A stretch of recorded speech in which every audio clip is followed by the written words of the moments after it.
savez, non? Bonjour tout le monde, j'espère que vous allez bien. Aujourd'hui, nous allons parler de télévision, ou plutôt de programmes télévisés. Nous allons voir ensemble 7 séries et émissions télé qui peuvent être intéressantes pour vous pour progresser en français. Vous allez voir, il y en a pour tous les goûts. Si vous préférez les émissions de culture générale, si vous préférez les séries marrantes ou si vous préférez les séries dramatiques et même d'espionnage, vous allez forcément trouver votre bonheur. Commençons tout de suite avec la première série. Je vais vous parler d'une série qui s'appelle Fais pas ci, fais pas ça. En anglais, elle s'appelle Desperate Parents. C'est une de mes séries préférée, c'est une série qui me fait beaucoup rire. C'est un espèce de Modern Family à la française. Dans cette série, on va suivre la vie de 2 familles qui sont voisines. Elles habitent côte à côte. Donc ces 2 familles, elles ont des modes d'éducation assez différents. Il y a une famille qui est plutôt catholique, assez conservatrice, qui est stricte avec ses enfants, et l'autre famille, c'est ce qu'on appelle en France des bobos. Donc ils sont beaucoup plus modernes, ils sont beaucoup plus laxistes, on va dire, dans l'éducation qu'ils donnent à leurs enfants. Tous les opposent un peu, mais en même temps, ils vont se retrouver sur différents points. Donc déjà, ils ont des enfants qui ont plus ou moins le même âge, donc qui se connaissent. Et on va un peu voir donc la vie de ces 2 familles et aussi comment elles cohabitent. Cette série, vous pouvez la retrouver sur la plateforme Lingopie. Je vous en ai déjà parlé plusieurs fois. C'est une plateforme de streaming dédiée à l'apprentissage des langues. Moi, je vous l'ai déjà dit, je trouve ça génial de pouvoir apprendre en regardant des films, des séries, des émissions. C'est une manière très ludique d'apprendre. Donc je vais vous montrer comment ça fonctionne. Donc si je vais sur Lingopie, donc je vais lancer là cette série Fais pas ci, fais pas ça. Je lance le premier épisode pour ne pas vous spoiler. Sur la plateforme, vous pouvez retrouver les 3 premières saisons. En tout, il y en a 9. Vous pouvez regarder avec les sous-titres en français et quand il y a des mots que vous ne comprenez pas, vous pouvez glisser avec votre souris sur ces mots et vous allez avoir la traduction dans votre langue. Quand vous cliquez sur des mots que vous ne comprenez pas, ils s'ajoutent à une liste de mots à revoir. Le site va vous proposer un jeu pour réviser ces mots. Vous pouvez aussi utiliser la fonctionnalité Mashup sous-titres. Donc si vous débutez en français, c'est beaucoup plus simple. Les sous-titres sont dans votre langue et seulement certains mots clés très importants vont s'afficher en français. La plateforme offre 7 jours d'essai gratuit. C'est vraiment parfait pour tester si ce mode d'apprentissage vous convient et surtout commencer cette série Fais pas ci, fais pas ça. Si vous décidez ensuite de vous abonner, la plateforme vous offre moins 65% sur l'abonnement annuel si vous suivez le lien que je mets dans la description. Le deuxième show télé dont je veux vous parler, c'est une émission de culture générale. Je sais qu'elle existe dans d'autres pays, vous en avez peut-être déjà entendu parler, c'est Qui veut gagner des millions? C'est une émission qui n'existe aujourd'hui plus en France, elle n'est plus diffusée à la télévision, elle passait sur TF1, mais vous pouvez la retrouver sur YouTube. Donc sur le YouTube de Qui veut gagner des millions, je vais vous le mettre dans la description, vous pouvez regarder des émissions en entier ou bien des morceaux d'émissions, j'ai vu qu'il y avait 20 minutes ou 45 minutes d'émission. Pourquoi je trouve que c'est une très bonne idée de regarder Qui veut gagner des millions pour progresser en français? Les questions vont être posées aux candidats, donc c'est environ 15 questions, et elles vont rester à l'écran. Donc il va y avoir la question qui s'affiche avec des propositions de réponses. Donc vous avez le temps de bien lire, de bien comprendre de quoi on parle, et si vous voulez, de noter du nouveau vocabulaire. Ce qui est aussi assez intéressant si vous débutez en français, c'est qu'ils vont beaucoup parler de cette question, ils vont beaucoup se répéter parce qu'ils cherchent la bonne réponse. Ça va donc vous permettre d'assimiler plus facilement ce que le présentateur et les candidats disent. Donc dans les émissions que vous pouvez regarder, soit vous avez des personnes comme vous et moi qui participent, soit vous pouvez aussi avoir des célébrités françaises qui viennent jouer pour des associations. Donc c'est vraiment une émission emblématique de la télévision française, donc où vous allez devoir répondre à des questions. Évidemment, il y a différents paliers. Et si vous arrivez au bout du jeu, vous gagnez 1 million d'euros. Pour aider les candidats, il y a quelques jokers. Par exemple, l'appel à un ami. Donc si vous bloquez sur une question, vous avez une fois ce joker où vous pouvez appeler un ami pendant, je me souviens plus si c'était 30 secondes ou 1 minute, pour qu'il vous aide à répondre à cette question. Passons maintenant à une série comique que vous pouvez retrouver sur Netflix. Cette série, elle s'appelle Drôle. En anglais, le nom, je pense que c'est Standing Up. Donc c'est une série qui parle du stand-up et de l'univers des humoristes à Paris. Donc on va suivre des personnages qui ont envie de percer dans le monde de l'humour, qui ont envie de devenir humoristes. Le stand-up, c'est un genre comique où des comédiens, des humoristes vont faire soit un sketch, soit tout un spectacle, sans aucun costume, sans aucun artifice, sans aucun décor. Ils vont juste un peu raconter des histoires. Souvent, ils parlent un peu de leur propre vie ou de leur avis sur un fait d'actualité qu'ils ont vu par exemple, et ils prennent le public à partie. Donc ils vont un peu s'adresser au public. Par exemple, à Paris, je connais quelques bars qui font des soirées stand-up. Cette série, elle parle vraiment de cet univers du stand-up. Donc on suit différents personnages qui viennent de différents milieux sociaux. On a par exemple une jeune fille qui cache à sa famille. Donc elle vient d'une famille très bourgeoise, très riche.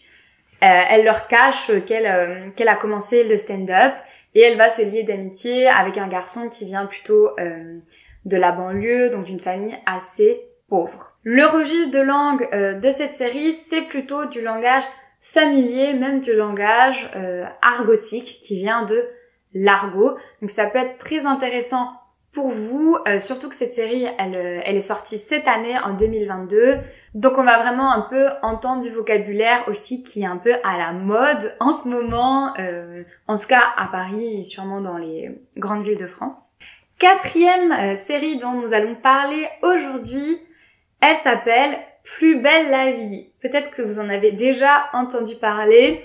C'est vraiment le soap opéra français par excellence. C'est une série qui se déroule à Marseille. La production va s'arrêter, mais cette série a duré quasiment 20 ans et elle passait tous les jours de la semaine, donc du lundi au vendredi, à la télévision. Et ce que je trouve très bien avec cette série, c'est qu'en fait, elle se déroule en temps réel. Donc par exemple, si c'est le 1er avril dans la vie, dans la série, on est le 1er avril. Si c'est le jour de la Saint-Valentin, c'est le jour de la Saint-Valentin. Donc quand on apprend une langue, c'est assez intéressant parce que vous allez vraiment avoir du vocabulaire adapté donc à la vie quotidienne, aux sujets qui vont vous entourer à ce moment-là. Donc dans cette série, donc qui se passe à Marseille, on va suivre la vie des habitants d'un quartier. Donc ça aussi c'est très intéressant en termes de vocabulaire parce qu'évidemment ils font tous des métiers différents. Comme la série elle dure depuis très longtemps, pendant par exemple 2-3 semaines on va se concentrer sur un personnage, après on va se concentrer sur une autre intrigue qui mêle d'autres personnages. Donc évidemment, il y a le commissariat de police, l'hôpital, le bar du quartier où ils vont tous se retrouver. Et donc ça permet vraiment de découvrir un large spectre de vocabulaire. Également, ce qui est intéressant, c'est qu'il va y avoir aussi bien des adolescents que des personnes âgées dans la série. Donc on va voir différents registres de vocabulaire.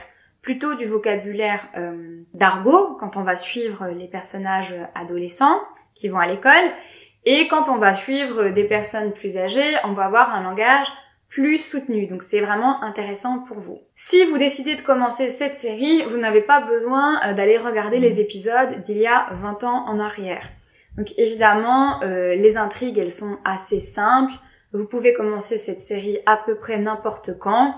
Comme à chaque fois, il y a des nouvelles petites histoires dans la grosse série.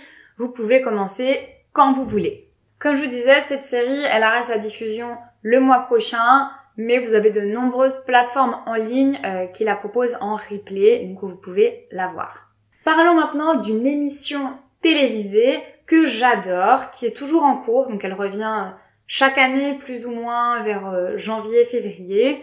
Cette émission, elle s'appelle Top Chef. C'est un concours de cuisine. Donc ça, c'est vraiment super pour apprendre plus de vocabulaire sur l'alimentation, sur la nourriture.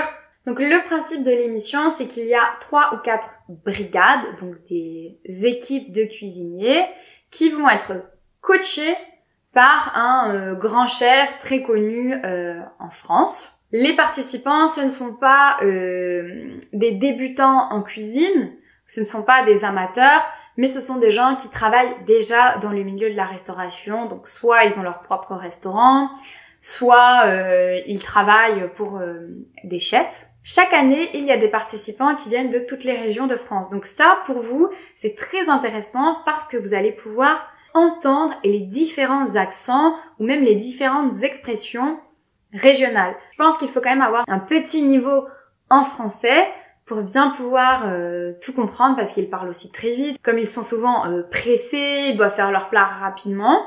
Mais d'un autre côté, c'est vraiment enrichissant pour vous et pour votre apprentissage. Vous allez aussi pouvoir découvrir les spécialités des différentes régions parce que vous vous en doutez, si on a par exemple un candidat qui vient de Normandie, il va privilégier les produits qui viennent de cette région. Donc par exemple les pommes. Ou si on a un candidat qui vient du sud-ouest de la France, il va par exemple faire beaucoup de recettes avec du foie gras parce que ça vient de là-bas. Donc ça c'est vraiment sympa pour vous, pour un peu voyager au travers de la cuisine en France. 6e série dont nous allons parler, je suis sûre et certaine que vous la connaissez déjà parce qu'elle revient très souvent dans les émissions qu'on conseille aux étrangers qui apprennent le français, c'est 10% ou Call My Agent en anglais. Cette série aussi, vous pouvez la trouver sur Netflix. Donc si vous ne connaissez pas encore 10%, je vais vous expliquer en quoi consiste cette série. On va suivre le quotidien d'agents de stars de cinéma. Ce sont eux qui vont s'occuper des acteurs ou des actrices, qui vont les aider par exemple à trouver leur nouveau film, à négocier leur contrat. Ce que je trouve génial dans cette série, donc c'est qu'ils s'occupent de stars de cinéma qui vont être jouées par les vraies stars elles-mêmes. Donc c'est-à-dire que des acteurs français, par exemple Jean Dujardin, dans la série 10% va jouer son propre rôle. Par exemple, Virginie Efira va jouer le rôle de Virginie Efira. Et ça donne vraiment un côté vraiment sympa à la série et vraiment original. Dans chaque épisode, c'est des acteurs différents qui vont intervenir. Donc les acteurs qui jouent leur propre rôle ne font pas toute la saison, ils interviennent pendant 1 ou 2 épisodes pour une intrigue en particulier. C'est une comédie dramatique, donc des fois vous allez rire aux éclats et des fois vous allez presque pleurer. Pour vous, ce qui est super sympa, c'est aussi que vous allez découvrir à chaque épisode de véritables célébrités françaises. Dernier show télé dont nous allons parler aujourd'hui, c'est également une série qui s'appelle Le Bureau des légendes. Cette série, elle est loin d'être comique, vous n'allez pas beaucoup rigoler, mais elle n'est pas moins très très intéressante. C'est une série vraiment très bien faite qui vous plonge dans l'univers des agents secrets, des espions. Cette série, elle parle énormément de géopolitique, donc des conflits entre les différents pays. Donc vous êtes vraiment plongé dans l'univers de la DGSE. La DGSE, c'est l'équivalent français de la CIA, et donc les services de renseignement français. On va voir notamment la vie au bureau, donc en France, mais aussi on va suivre des agents sous couverture. Donc des agents qui opèrent avec une fausse identité. Donc ce sont des agents par exemple qui sont mis en Syrie et qu'on va faire passer pour des professeurs de français, mais qui sont en fait des espions. Donc on va voir comment les agents, donc ces espions, vont faire des missions secrètes. Une chose que j'adore aussi dans cette série et que je trouve vraiment passionnante, c'est on va voir comment les services secrets recrutent des nouveaux agents et comment ils les forment. Donc comment ils font d'eux des vrais espions. Cette série, elle est vraiment super intéressante, super captivante. C'est vraiment très difficile de s'arrêter à un épisode et de ne pas regarder le suivant. Petite anecdote sur cette série, j'ai une amie qui habite juste à côté des vrais bureaux de la DGSE et elle a déjà vu qu'il y avait des équipes de tournage qui filmaient notamment les bâtiments, donc pour les mettre dans la série, pour que ça fasse vrai. L'intérieur, je pense que ça a été reproduit en studio, mais pour avoir le cadre qu'ils ont vraiment filmé devant les vrais bureaux. Voilà, c'est terminé pour aujourd'hui. N'hésitez pas à me dire si vous avez aimé cette vidéo, si vous aimez ce type de vidéo.